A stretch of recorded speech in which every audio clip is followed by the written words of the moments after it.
Binobomba na yung kamag-anak mo sa ibang bansa, tapos ikaw magchat-chat ka pa kung kailan magpapadala. Kasi habang ikaw naghihintay ng padala, may mga taong sa ibang bansa na literal na sa gitna ng gulo. May sirena ng missile, may balita ng airstrike, may takot kung makakauwi pa ba ng buhay. Pero ang chat mo, may padala na ba? Minsan hindi malasakit ang tawag sa ganitong tanong pressure.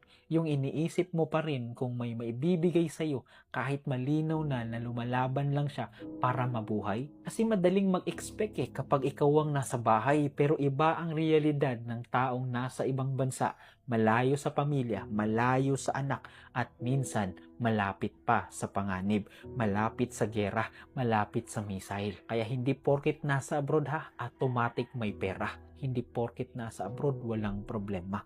Minsan lumalaban lang sila para makauwi pa. Kaya please, bago ka magtanong kung kailan magpapadala, tanungin mo muna kung buhay pa ba siya at ligtas siya at kamusta siya. Kasi ang kamag-anak mo sa ibang bansa, hindi ATM. Tao rin yan na lumalaban sa buhay, minsan pati sa digmaan.